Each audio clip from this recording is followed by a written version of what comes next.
High friends, welcome back to Jhatpat English, जिथं आपण इंग्रजी शिकतो मराठी भाषेमधून.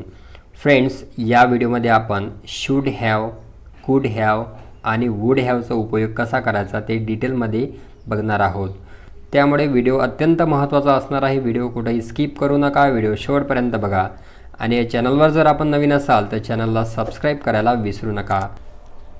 शूड हॅव, कुड हॅव आणि वूड हॅव हे आहेत मॉडल्स. यांचा उपयोग काल्पनिक भूतकाळ दर्शविण्यासाठी केला जातो.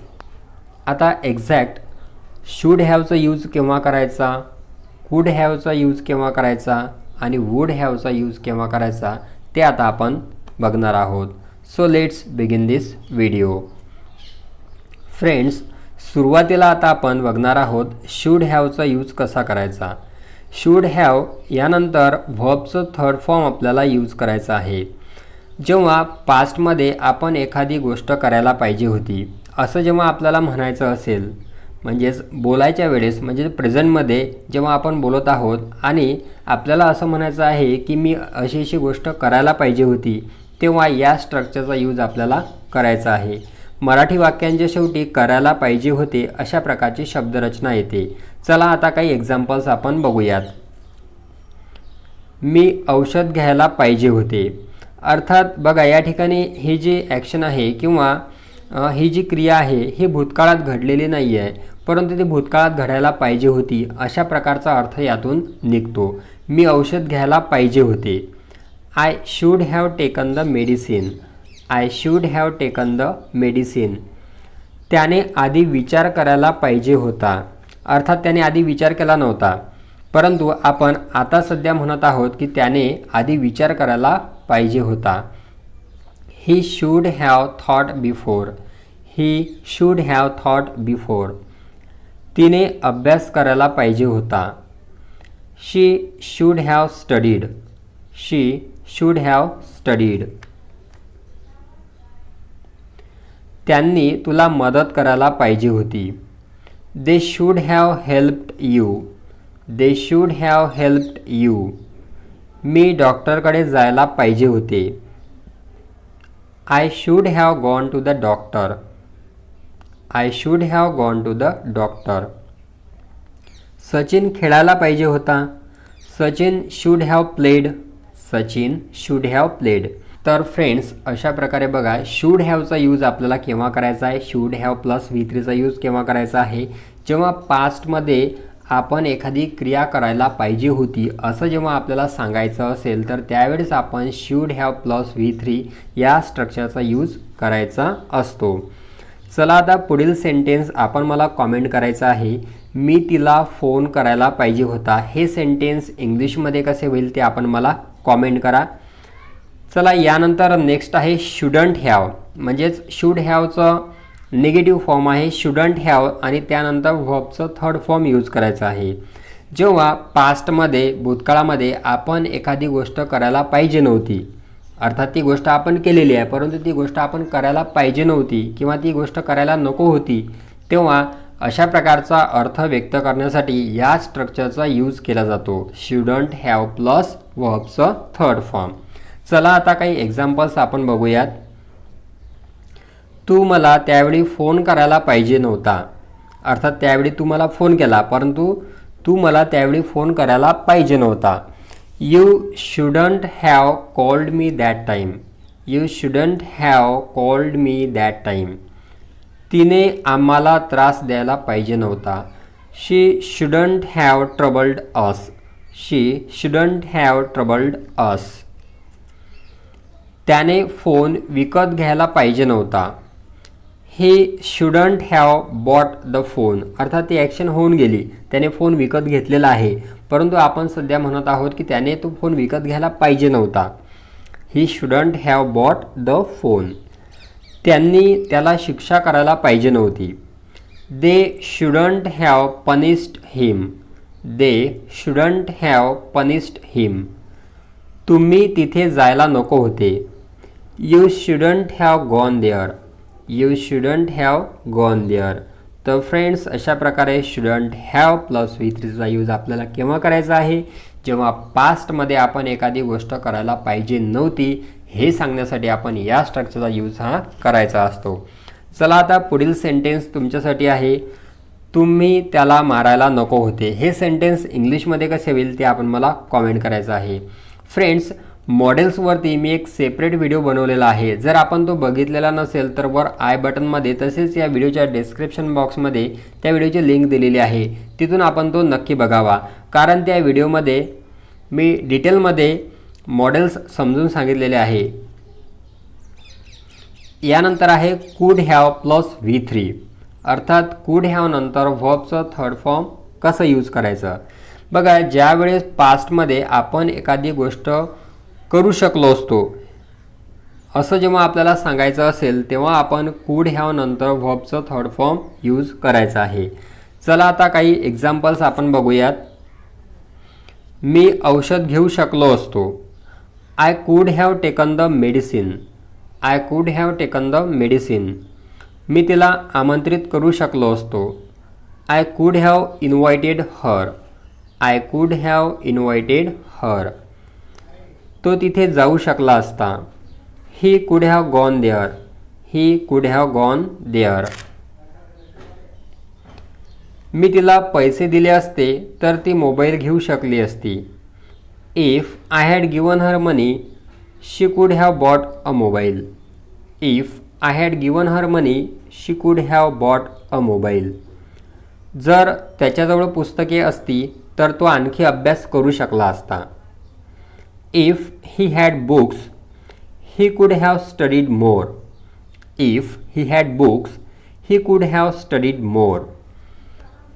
फ्रेंड्स, अशा प्रकारे कुड हॅवचा यूज आपल्याला केव्हा करायचा आहे तर भूतकाळामध्ये जेव्हा आपण एखादी गोष्ट करू शकलो असतो हे जेव्हा आपल्याला सांगायचं असेल तेव्हा आपण कुड हॅव नंतर व्हर्बचं थर्ड फॉर्म यूज करून सांगू शकतो. चला आता पुढील सेंटेन्स तुमच्यासाठी आहे. तुम्ही माझ्यासाठी वाट पाहू शकला असता. हे सेंटेन्स इंग्लिशमध्ये कसे होईल ते आपण मला कॉमेंट करून सांगायचं आहे.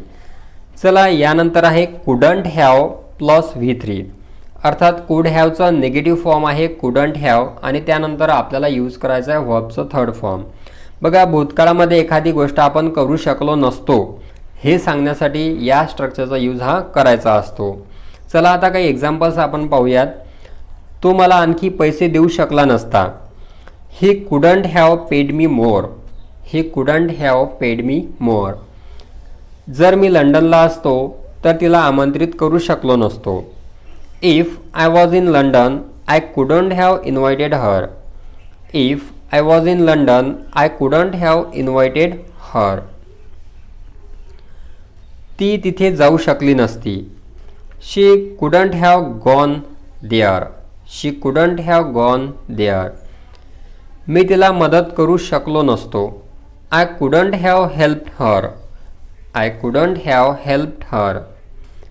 मी तुझ्याविना किंवा मी तुझ्याशिवाय हे करू शकलो नसतो. I couldn't have done this without you. I couldn't have done this without you. तर फ्रेंड्स, कुडंट हॅवचा यूज आपल्याला पास्टमध्ये आपण एखादी गोष्ट करू शकलो नसतो हे सांगण्यासाठी केला जातो. आता पुढील सेंटेन्स आपल्यासाठी आहे. आपण वेळेवर पोहोचू शकलो नसतो. हे सेंटेन्स इंग्लिशमध्ये कसे होईल ते आपण मला कॉमेंट करायचं आहे. चला, यानंतर नेक्स्ट पाहूया. Would have plus V3. Would have नंतर व्हर्बचा थर्ड फॉर्म यूज करायचा आहे. आता याचा यूज केव्हा करायचा तर पास्टमध्ये जेव्हा आपण एखादी गोष्ट केली असती असं जेव्हा आपल्याला सांगायचं असेल, जसं मी गावाला गेलो असतो, मी परीक्षा दिली असती, तो मला भेटला असता, अशा प्रकारचे जे सेंटेन्सेस आहेत की पास्टमध्ये एखादी क्रिया केली असती हे सांगण्यासाठी वूड हॅव नंतर व्हर्बचं थर्ड फॉर्म आपल्याला यूज करायचा आहे. चला आता काही एक्झाम्पल्स आपण पाहूयात, त्या माध्यमातून आपल्याला आणखी चांगल्या प्रकारे लक्षात येईल. मी तुला फोन केला असता पण माझ्याजवळ फोन नव्हता. I would have called you but I didn't have a phone. I would have called you but I didn't have a phone. मी बाहेर जेवायला गेलो असतो पण मला बरे नव्हते. I would have gone out to dinner but I was not well. I would have gone out to dinner but I was not well. माझ्याजवळ कार असती तर मी मुंबईला गेलो असतो. If I had a car I would have gone to Mumbai. If I had a car I would have gone to Mumbai. मी भविष्याचा अंदाज घेतला असता तर मी आणखी खबरदारी घेतली असती. If I had guessed the future I would have taken more precautions. If I had guessed the future I would have taken more precautions. तर फ्रेंड्स, वुड हॅवचा यूज आपल्याला केव्हा करायचा आहे? पास्टमध्ये आपण एखादी गोष्ट केली असती असं जेव्हा आपल्याला सांगायचं असेल तेव्हा आपण वुड हॅवचा यूज करायचा आहे. चला आता पुढील सेंटेन्स आपल्यासाठी आहे. मी परीक्षा पास झालो असतो. हे सेंटेन्स इंग्लिशमध्ये कसं होईल ते आपण मला कॉमेंट करायचं आहे. फ्रेंड्स, वुड, कुड, शूड यावरती मी सेपरेट व्हिडिओ बनवलेले आहेत. त्यामध्ये शूडचा डिटेल यूज सांगितलेला आहे, कुडचा डिटेल यूज सांगितलेला आहे, त्यानंतर वुडचा सुद्धा डिटेल यूज सांगितलेला आहे. तर ते व्हिडिओ जर आपण बघितलेले नसतील तर वर आय बटनमध्ये तसेच या व्हिडिओच्या डिस्क्रिप्शन बॉक्समध्ये त्या व्हिडिओच्या लिंक्स दिलेल्या आहेत. तिथून आपण ते व्हिडिओ नक्की बघावेत. चला, यानंतर नेक्स्ट स्ट्रक्चर आहे wouldn't have plus V3. Wouldn't have plus क्रियापदाचं थर्ड फॉर्म यूज करायचा आहे. केव्हा करायचं आहे? भूतकाळामध्ये एखादी गोष्ट केली नसती हे आपल्याला सांगायचं असेल तेव्हा आपण वुडंट हॅव प्लस V3चा यूज करायचा आहे. चला आता आपण काही सेंटेन्सेस पाहूयात. मी त्याला फोन केला नसता. I wouldn't have called him. I wouldn't have called him. जर हे मला माहीत असते तर मी लग्नच केले नसते. If I had known this I wouldn't have married. If I had known this I wouldn't have married. तिने मोबाईल घेतला नसता पण तिला बाहेरगावी जायचे होते. She wouldn't have bought a mobile but she wanted to go out. She wouldn't have bought a mobile but she wanted to go out. जर मला डॉक्टरने इंजेक्शन दिले असते तर मी डॉक्टरकडे गेलोच नसतो.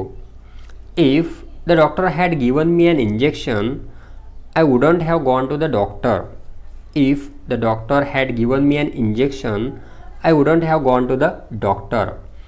फ्रेंड्स, यानंतर पुढील सेंटेन्स आपल्यासाठी आहे. जर माझ्याकडे पैसे असते तर मी तुला दिले नसते. हे सेंटेन्स इंग्लिशमध्ये कसे होईल ते आपण मला कॉमेंट करायचं आहे. तर फ्रेंड्स, अशा प्रकारे या व्हिडिओमध्ये आपण शूड हॅव, कुड हॅव आणि वुड हॅवचा यूज कसा करायचा ते डिटेलमध्ये बघितलेलं आहे.